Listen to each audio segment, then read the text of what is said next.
know, if we wanted to do a height thing. I could just lay it across. Right.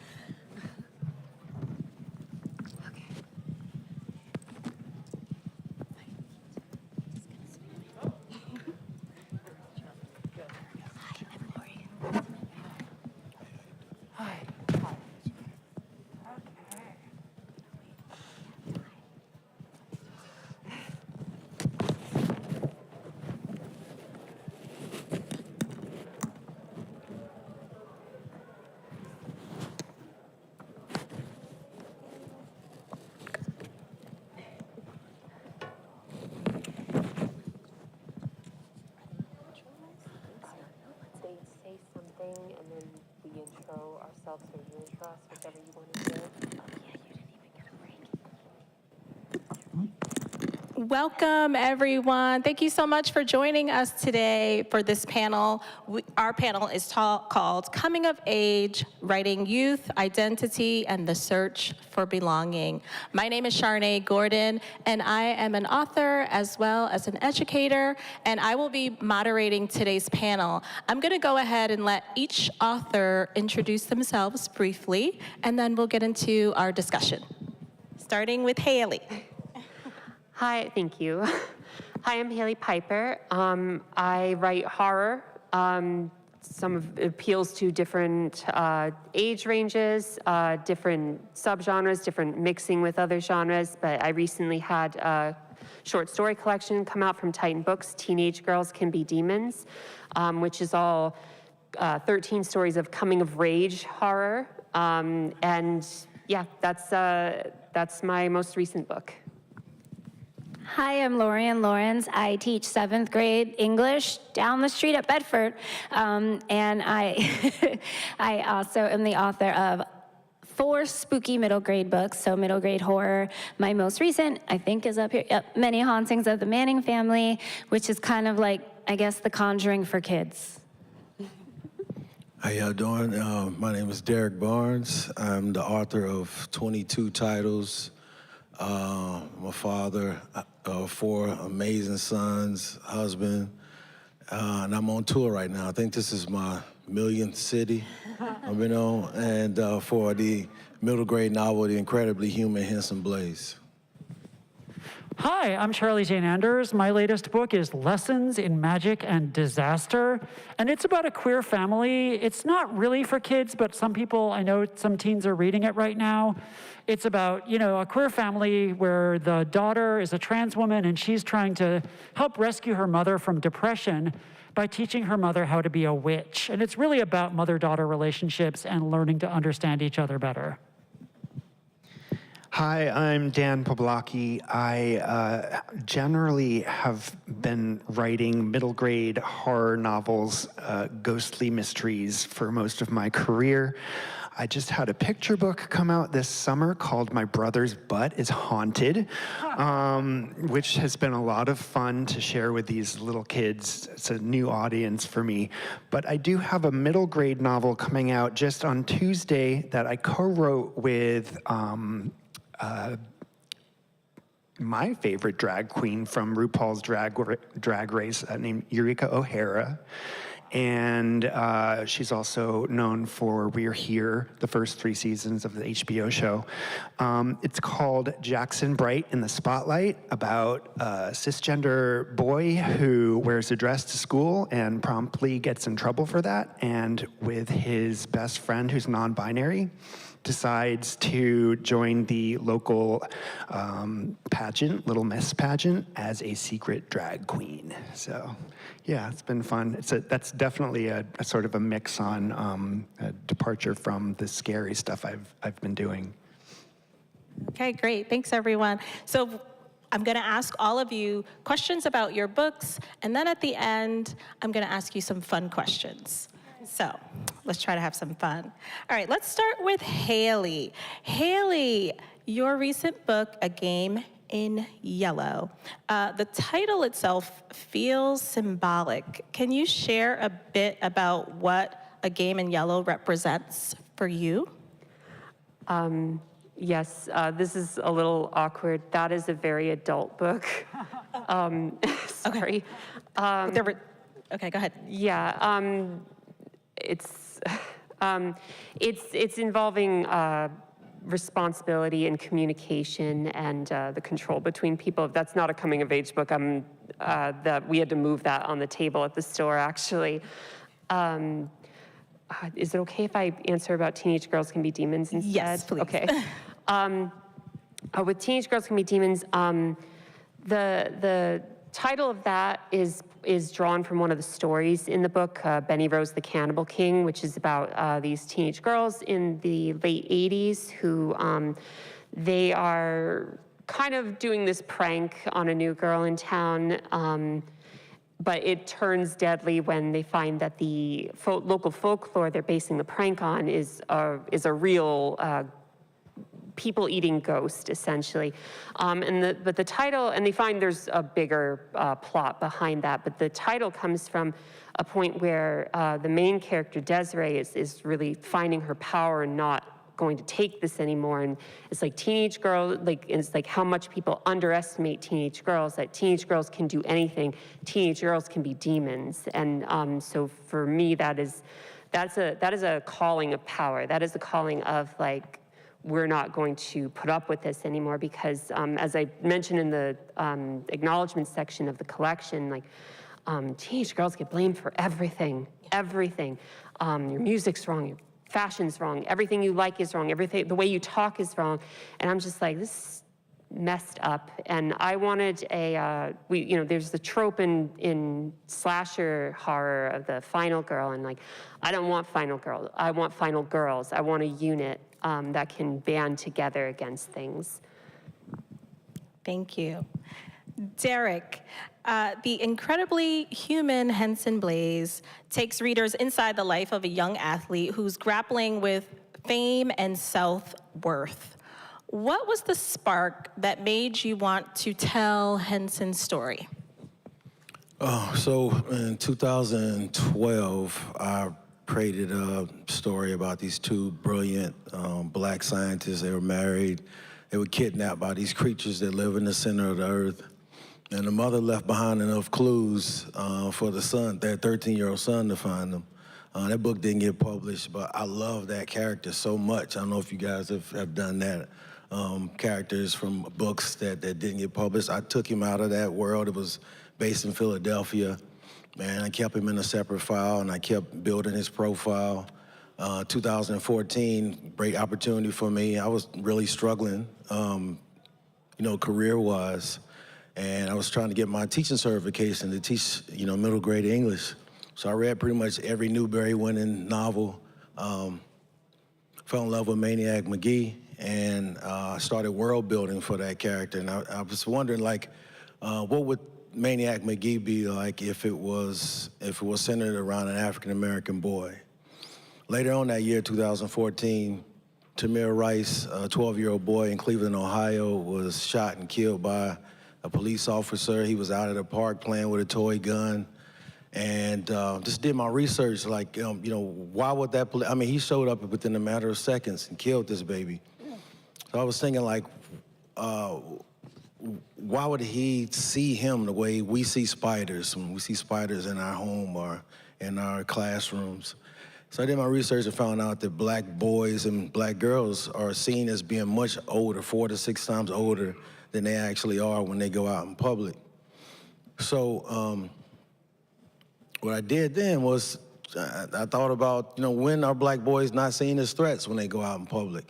And America loves their favorite point guards, their favorite wide receivers, their favorite athletes.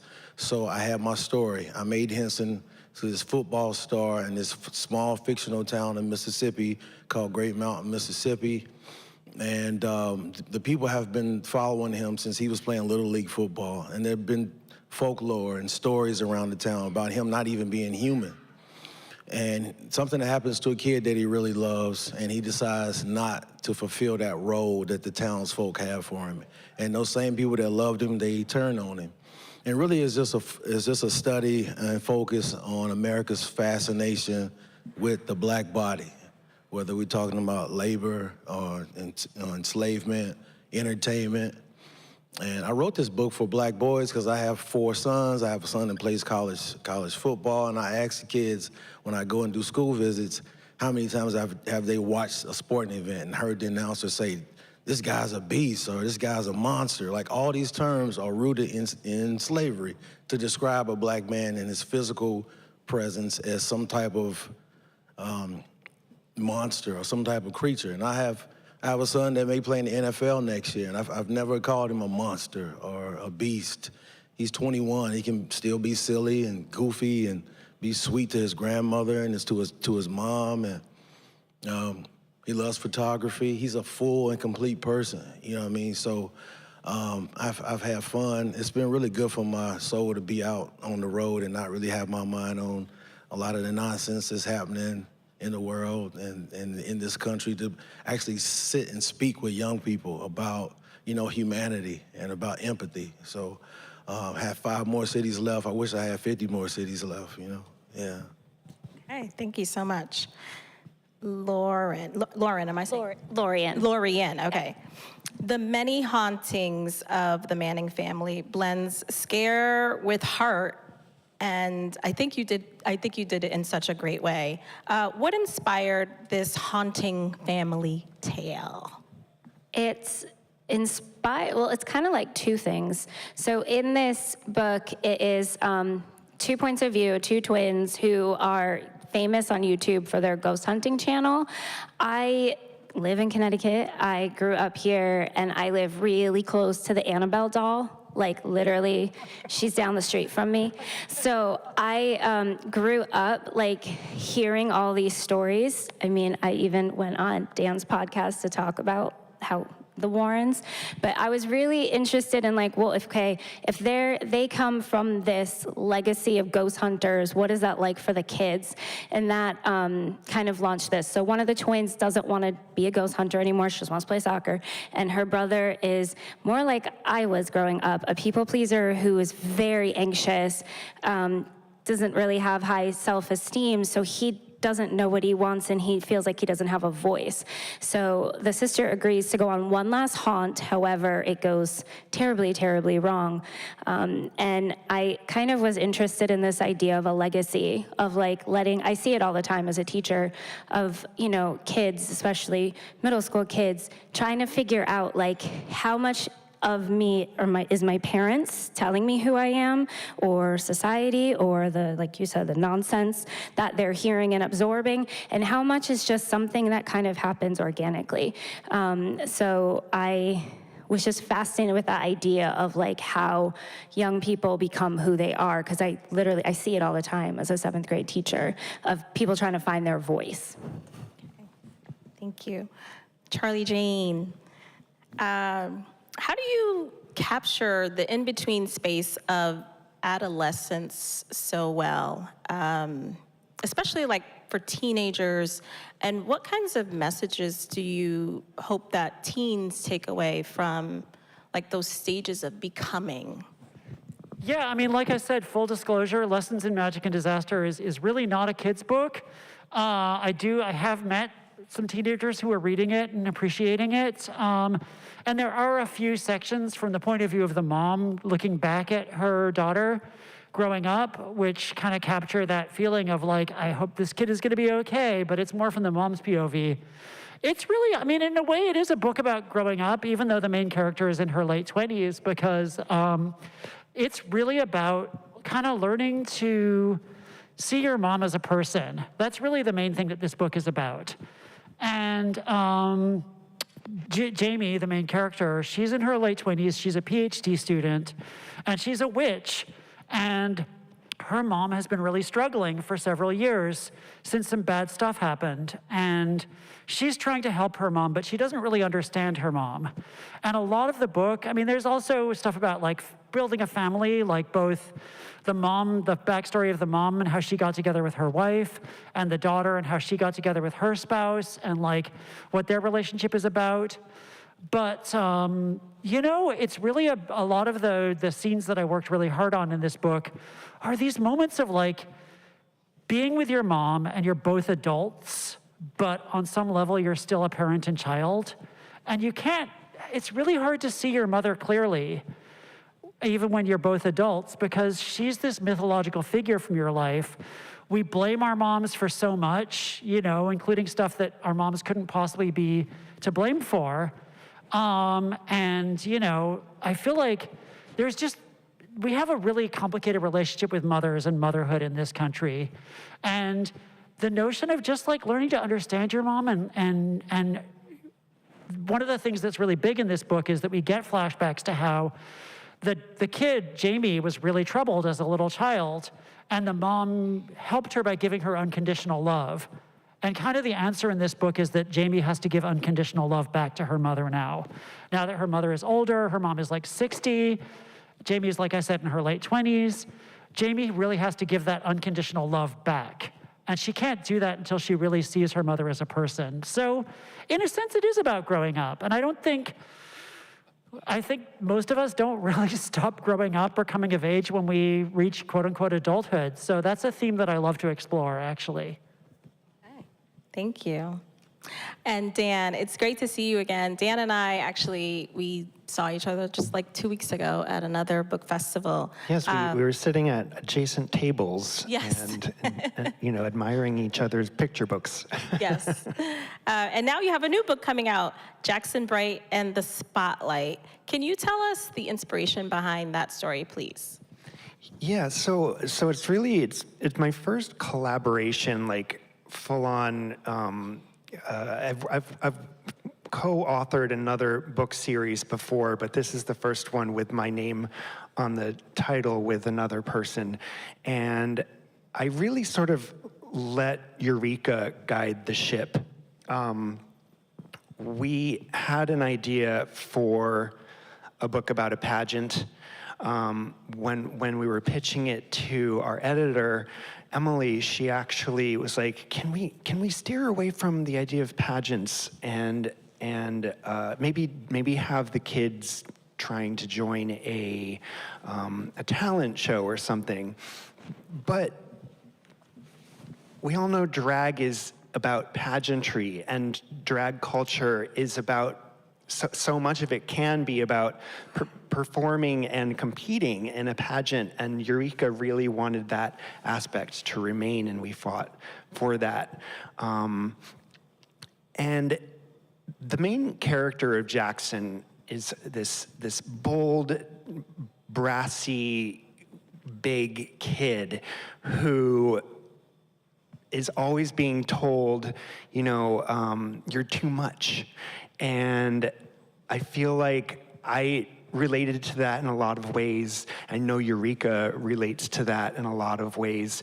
Being told to be quiet, being told to shrink yourself down, being told that you must hide. And in a way, it's a coming out story, but without anybody really coming out except sort of as being authentic and authentically yourself, authentically ourselves. And I think in a way that sort of makes the book universal. But yeah, it really just came from us hashing things out. Eureka wanting to put in things and people from her own life growing up in Tennessee, about what it feels like to be a trans person before she even understood what being trans meant to her, and holding up kids who are non-binary and figuring out who they are and who we are, without necessarily having all of the answers from the adults in our lives. That's sort of where it came from. Yeah, thank you for sharing that. Moving back over to Lorien, I'm fascinated by like the horror genre, mostly because I'm not a scary book kind of person, but I want to know from you, what draws you to spooky themes, especially like for young readers? The last panel, the I Love Horror panel that Hailey was on, they like really got into that, and I was sitting there like oh, I have so much to say about this. So thank you for that question. I grew up with being kind of like low-key traumatized by scary stories to tell in the dark when my librarian in kindergarten read it to us. So little 5-year-old Lorien sitting on the carpet looking at his little 80s sweater vest in the basement, which is where the library was. And just that electric feeling of being terrified but needing to know more. And I then was hooked, just like a lot of kids, I feel like, in that school. Like, we started reading R.L. Stine, and they kind of became my comfort reads as I got older. I read more literary fiction, especially when I went to college and grad school, and I feel like that was kind of pushed on me more, like, no, you don't want to be a genre writer, you want to do this stuff. And so that's what I tried. But then I lost my dad very suddenly, and I had just moved back to where I grew up, Stratford, Connecticut. And I had moved into a neighborhood not far from where I used to hang out as a kid. And I was kind of walking around, and I just needed something to like help me process what had just happened. And so I started rereading all those books that I hadn't read since I was probably that age. And then I wrote my first children's book, middle grade book, which turned into The Stitchers, which came out in 2020. So I had been trying to get published forever before that, and just was accumulating these manuscripts that I stole characters from for later. But I don't think it was a coincidence that as soon as I wrote in the genre that I always loved growing up was when I got a book deal. I just feel like it kind of came full circle. Hailey, can you tell us a little bit about your writing, like a typical writing day for you? What does that look like?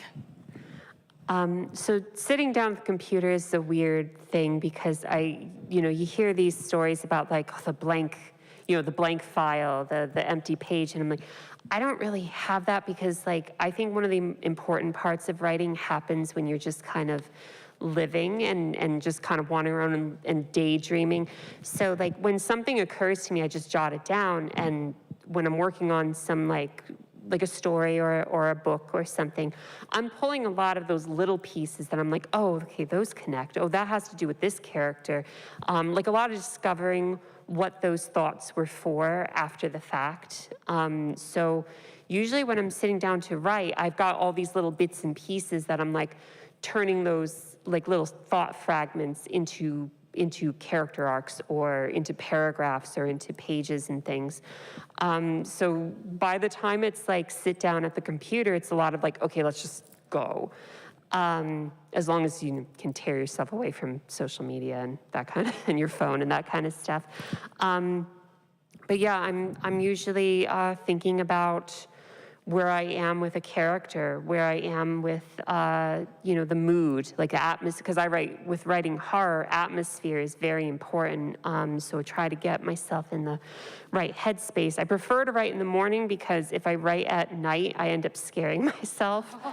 Like I've done that before where I've stopped. It's like, okay, it's like 12, it's like midnight 30. Let me stop this and I'll, okay, so my wife's asleep already. The house is dark, and I'm just like, oh no. But so yeah, so I would say that's my usual writing day. Is just kind of like I end up just jumping into the deep end because I've already kind of built all these steps for myself. Derrick, you often celebrate Black excellence in your work, and you've written everything from picture books to middle grade novels. How do you shift your creative mindset when writing for different age groups? I keep that same through line, that same theme throughout. I remember when my career hadn't taken off and I was writing, so between like 2010, 2017, I wrote like 33 books. Seemingly nobody wanted, stand up. I'm a nighttime writer. I write between 10 and 2.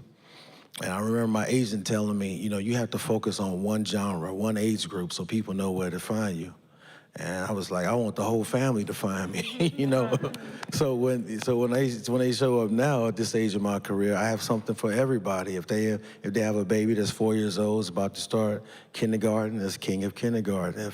If they're in the graphic novels, I have, Victory Stand about the life of Dr. Tommy Smith. They have a middle grade student. I have The Incredibly Human Henson Blaze, and I just really try to make sure that I tell stories about the beauty and brilliance of being young and Black in this country.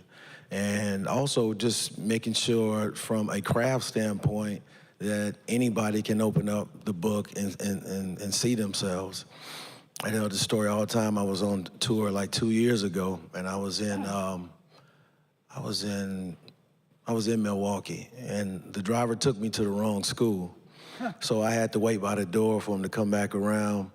And this little kid, he had to be about 8 or 9. He was straight from casting. If you wanted a blonde, blue-eyed, handsome, white kid, he had a Brett Favre jersey on. And he was like, Mr. Barnes, I know you went to the wrong school, but I just want you to know that I love Crown and Ode to the Fresh Cut. I love I Am Every Good Thing. And I was like, little beautiful white child, come here, man. Give me a hug, man. It really, it was really touching to me because, I write for my sons. I write for 10-year-old me that didn't have books that featured Black boys just being children. But the fact that he could read Crown and see himself in that story just really, brought it all home for me. So I write for everyone, but I write love letters for Black children, Okay, thank you for that. Charlie Jane, excuse me. Where do I want to go? Okay. You've built multiple universes across your work. How do you balance world building with keeping your characters grounded and relatable? I love that question. Thank you so much. Yeah, this is something I think about a lot because some of my books have had really complicated, sprawling worlds, and I always have to bring it back to the characters. And part of it is that the world is what the characters see and what they relate to. It's not we don't need to know about stuff that doesn't matter to the characters. And in the case of Lessons in Magic and Disaster, it's such a small, intimate book, but because it's about this one family, but it kind of, I feel like there is a whole world that I had to build, and it's a world of kind of thinking about, queer families throughout time and queer resistance throughout time. There's a subplot in the book where the main character, Jamie, is researching a novel that I invented from 1749. If you want to read long stretches of a fake 18th century novel of romance and weird courtship, I got you. It's about a bad boy who has to learn how to be good in order to marry this woman who's been raised as a perfect paragon of virtue. I ended up doing so much research about the 18th century and about these women authors of the 18th century that have been basically buried, nobody remembers them now, even though they were super popular at the time. They were popular, they were influential, but we were all just taught that there's only 3 authors from the 18th century who matter, and it's a few dudes. So that was really fun and interesting to build out this whole, I ended up coming up with a whole 18th century backstory that also has to do with magic and queer people. And that was just, I felt like the more I built all this stuff out and the politics of the university that Jamie's at, which is also a thing I invented, it felt like all these pieces were connecting up into a story about queer people trying to exist in a world that's always kind of trying to take us down, and also just the search for knowledge and the search for trying to tell better stories, which is always a thing that we're struggling with. And by the way, I just want to say really quickly, I said earlier that I've heard some teens are reading Lessons in Magic and Disaster. I do always caution, it is a book for adults that has some sex and language and stuff in it. So, parental discretion, I guess. Okay, thank you. All right, Dan, I have to ask this question. Where did the inspiration for your book, My Brother's Butt is Haunted, come from? And is it or true story?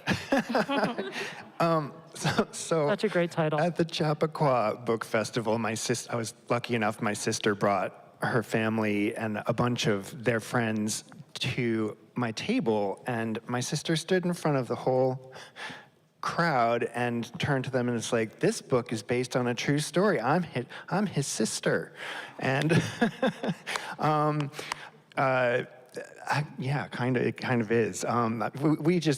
My family just grew up thinking that like butts and farts and all that stuff were a hoot and a holler. But honestly, like the inspiration came just out of the blue, I guess. I'm always putting words together in my head that maybe belong together and maybe don't belong together. And one day I thought haunted and butt. And I was like, is there a story in there? Literally. So yeah, the more I thought about it, the more I realized it went back to my family, and it went back to my siblings. I knew it was going to be a sibling story. An older brother and a younger sibling going to visit grandparents one night. It had to do with fear, being in a place for the first time. Like this book is for little kids, you know, and their older siblings, and for adults who have siblings. And I knew that I wanted it to be funny and ridiculous, but also that the characters needed to be feeling this absolute terror of believing that there's a ghost up the brother's butt, and what that could look like, what that could mean visually, leaving room for the artist, James Ray Sanchez, to be as ridiculous as he could. I felt so excited that the publisher decided on their own to add a 5th color rather than just the standard 4-color printing, so that the green that is in this book just pops off the page. And The cover glows in the dark. And the cover wow. glows in the dark. And the editor didn't ask for that. Like, I didn't even know that was a thing. You know, sitting on your nightstand, you know, with your light on before bed. Like, the first time, like, I turned the light off and I was like, oh, it's working. It's been charged enough. The title is glowing. But yeah, really, it's a sibling story, and it's about how things can shift over the course of a night. Like the older brother saying, you know, you're chicken. We're going to grandma and grandpa's house. You're the chicken. And the younger sibling being like, well, no, I'm not. No, I'm tough. And then by the end of the book, the younger sibling having to be like, listen, now we know that butts cannot be haunted, to the older brother who's still kind of freaked out. And I loved that sort of shift in dynamic, and I loved that this was sort of like a way to reach out to my own brother and sister and say, like, remember the good times. Remember when we had fun. Yeah, that's sort of where it came from. I love that. All right, so now for some more like fun questions. Starting with Derrick. If you could give young Henson Blaze a pep talk before his biggest game, what would you say? Well, so you know, the book doesn't even really have a lot of football in it. There's like one football scene, and he stops at halftime because he finds out the horrible news about his friend. And so I want the readers to decide if he is actually going to continue his football career, but he has aspirations to be something else. So if I could talk to him during that halftime, and he's deciding whether he wants to go out and play or not, or head to the hospital, I would talk to him the same way I talk to my sons.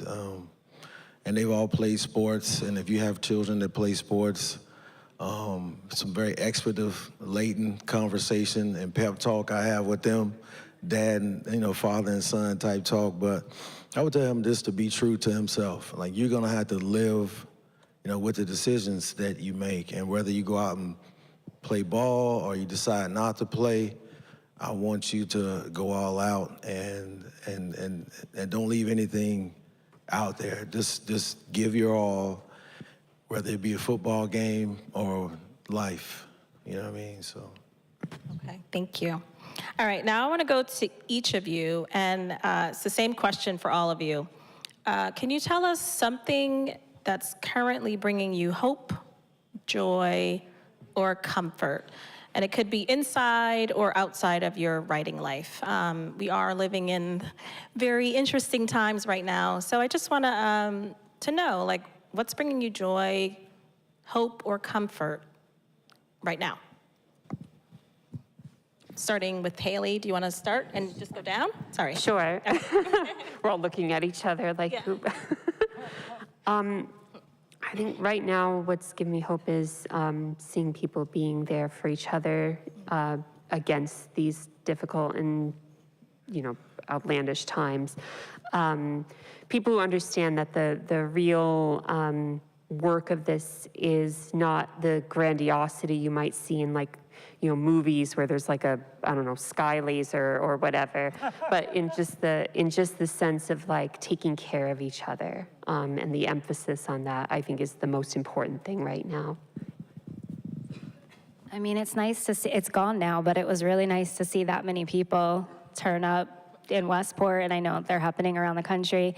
But as a teacher, my students, they are giving me hope. I think you always have to kind of go back to the kids and hope that they're going to be a better generation than us and mess things up less than we did and are.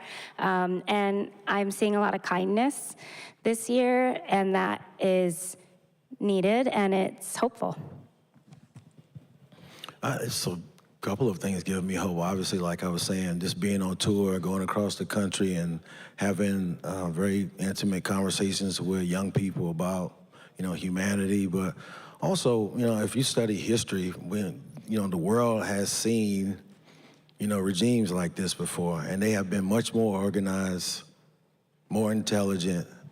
He's a buffoon, and none of them read, and which is why we are celebrated here today. So whatever you all do for a living, if it's,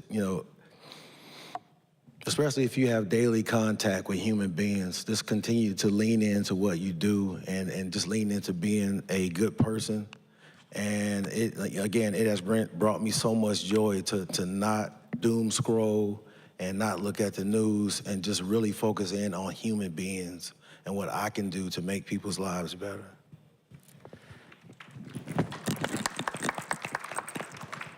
Yeah, I wrote a thing for my newsletter a while ago about like how hope is important, but so is curiosity. You can find that at buttondown.com/CharlieJane. And, I feel like curiosity is really keeping me going these days. Just learning new stuff. Because when you are freaked out and scared and upset, the world shrinks down to a single point. There's only one fact or a small number of facts that matter. And when you're curious, when you're learning new stuff, the world is wide open. It's full of possibilities. Anything can happen. And that's what keeps me going, is knowing that the world is bigger and stranger and more unpredictable and just full of weird facts. And so on the podcast I co-host, Our Opinions Are Correct, recently we interviewed an expert about the blood-brain barrier. And I learned so much about the blood-brain barrier and how weird it is. And also we did a segment about funguses, and funguses are freaking weird and fascinating. And we're learning so much about them right now. Science is so cool. And again, learning so much about 18th century literature and about 18th century politics for that book that I just published. It was such a fun journey. I feel like as long as I'm learning new stuff, I do not feel like the world is defeating me. I feel like I am going to keep going. Thank you all so much for those answers. It's really wonderful to hear how everybody else is getting through these days, these times. I'm going to be a little personal here. I have an anxiety disorder, and often the past few months I've found myself sort of struggling with panic attacks. And Charlie Jane, like what you just said to me about looking for curiosity or being curious is something that I've talked about with my therapist. And again, I apologize, but this is just related to this. And just my therapist saying, be curious about where and what you're feeling in your body. Like, be curious about the tension you're feeling in your chest. Be curious about the tingling sensations. And when you're curious, when you are looking at something that is outside of your own head, it sort of stops all of that other spiraling from happening. So I appreciate that. The thing that has made me hopeful in the past couple days, I just got back from the Virginia Children's Book Festival, where there were thousands of kids and dozens of authors talking with these kids and trying to inspire them inspiring us. I didn't realize that the book festival was going to have early copies of Jackson Bright for sale. And so I got to sign my first copy of Jackson Bright. This young kid came up to me and handed me the book, and I was like, I didn't know they had this here. And they were like, you know what? This book looks just right for a kid like me. And I was like, boom, I got it. That made me feel everything. So, yeah. Thank you so much for sharing that. I think that, all of us up here being writers for children, that's probably one of the most special things that a child can ever say to you. So thank you for that. Before we wrap up, I wanted each of you to share where readers can follow your journey and connect with you online, or and also share something upcoming that you might be working on that you're allowed to share. Starting at the end this time with Dan, and then we'll go backwards. I've really tried to remove myself as much from social media, the anxiety disorder thing. But I still am active on Instagram, posting more about book stuff, work stuff, rather than anything else. So that's at Dan Poblocks, P-O-B-L-O-X. Yes, that's that. Dan Poblocks with an X. And the next thing I have coming up, other than the book next week, Jackson Bright, is another ghostly mystery, which will be coming out next year about a haunted theater camp. So psyched about that, yeah. Yeah, like I mentioned, I have a newsletter. It's buttondown.com/CharlieJane. Once again, that's buttondown.com/CharlieJane. Comes out roughly once a week, and it's just whatever the heck I feel like writing about. Recently, I wrote about how this idea that intelligence is a thing that we can define and measure, and the whole idea of IQ is total garbage, and it has roots in white supremacy and racism. It's also just like based on a bunch of false premises. I've written about like the movie industry. Occasionally I go on long rants about the Marvel Cinematic Universe. I write about politics sometimes. Some of it is personal essays. I've written about my dad. I've written about my parents in general quite a bit, and about like my childhood as a kid with a learning disability and how a special education teacher saved my life. I'm still friends with that special education teacher. We just had lunch like a couple weeks ago. So yeah, buttondown.com/CharlieJane. Two of my next 5 stops, I'll be at NCTE in Denver, going to the Portland Book Festival. In February, my 23rd book comes out. It's called 7 Million Steps. It's a picture book doing with the great Frank Morrison. It's about, in 1976, activist and comedian Dick Gregory walked from Los Angeles to New York to protest hunger in the country, and it was the bicentennial of the United States of America, and he wanted to show the irony of all the protests that were happening in 1976, while there was the largest number of people that were starving and dying of hunger. So it's Frank just did a beautiful job, as he always does, and working with Christian Gregory, Dick Gregory's son, and I'll be on tour again in February, so I'm grateful for that.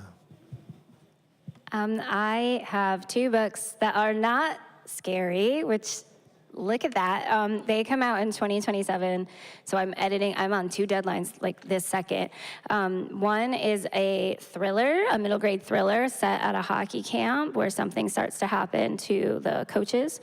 And then the other one is absolutely outside of my normal realm, but 2 of my best friends, Janae Marks and Adriana Cuevas, I know we love them, we co-wrote a book together just because we're friends and it sounded fun, and that's called The Cash Grab, and it is about an armored truck that crashes and money comes flying around, and 2 of the characters, Adriana's and Janae's, take the money, and then my character not so nicely takes the picture, and that comes out from Disney in 2027.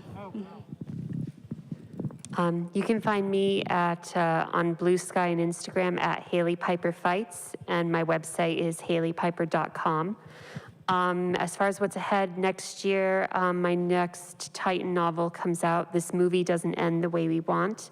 It's about in 1994, 3 girls go in to see an obscure one-time showing of a horror movie, and only one of them comes out. And then 30 years later, the survivor realizes the movie isn't done with her yet, and it kind of is balancing between the trauma she's still carrying from what happened 30 years ago, and also facing this as not this scared girl anymore. It has to contend with a grown woman. Hey, thank you, everyone. We still have some more time. Does anybody have anything else they want to share or say? Oh, audience questions, somebody just said. Are there any questions from the audience? See someone back there. Oh, all the way in the back.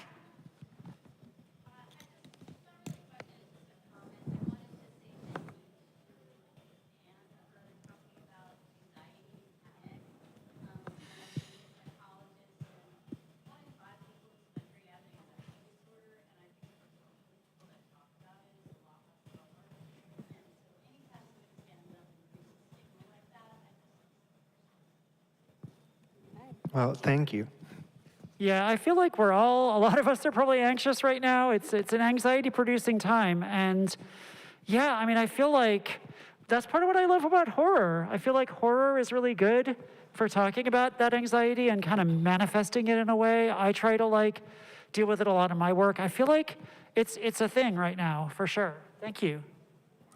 Oh, right here. Yesterday I was out in schools with Derrick, and I watched just the absolute transformation of young people starting a book and not wanting to put it down.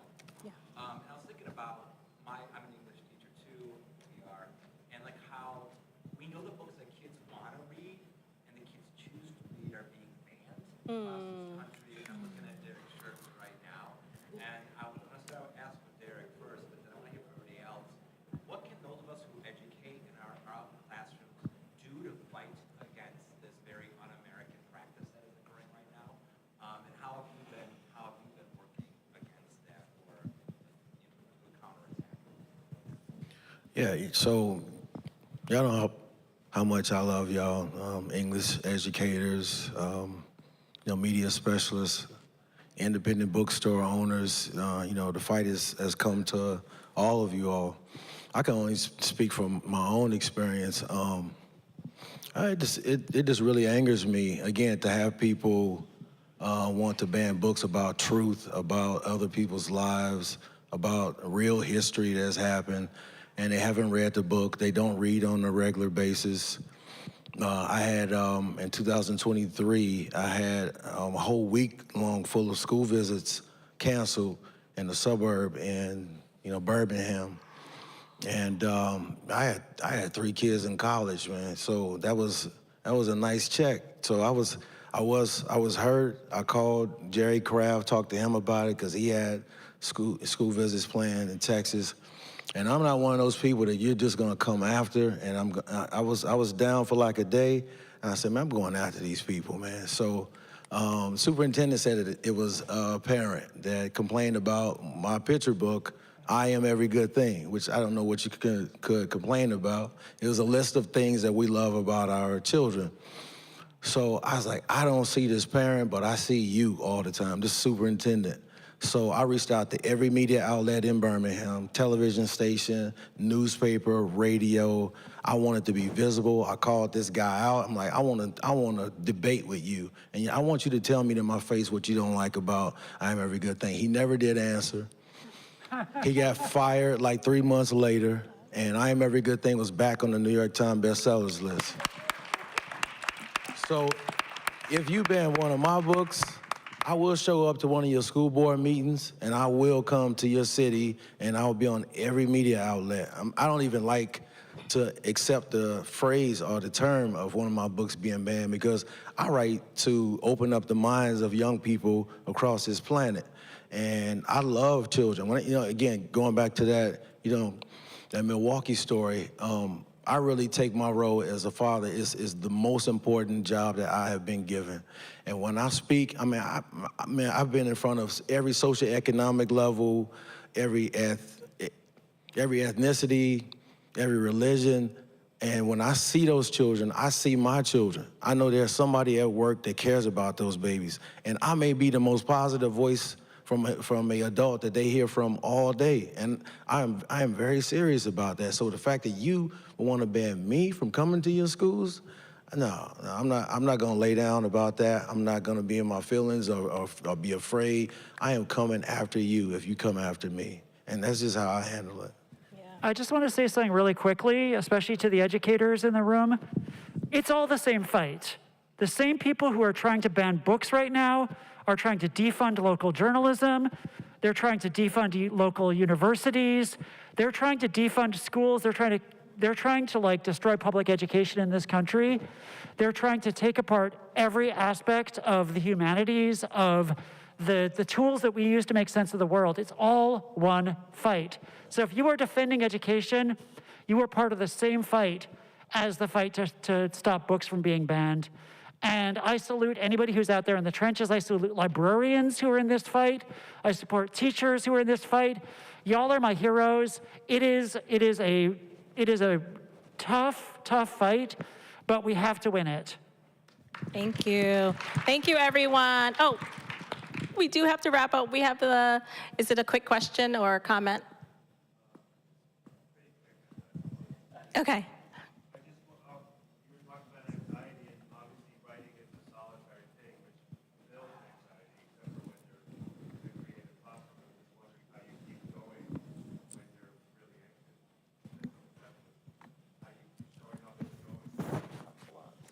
I guess I'll just answer really quickly.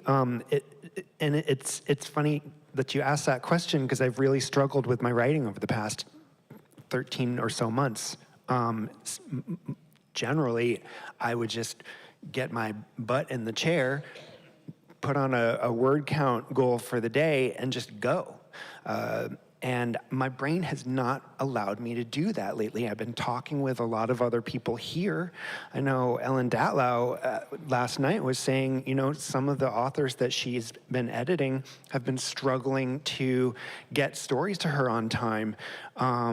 It's a struggle, and I personally am trying to get back into that routine, and it comes back to curiosity.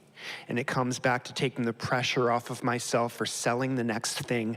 I want to entertain myself. I want to think about the things that are important to me.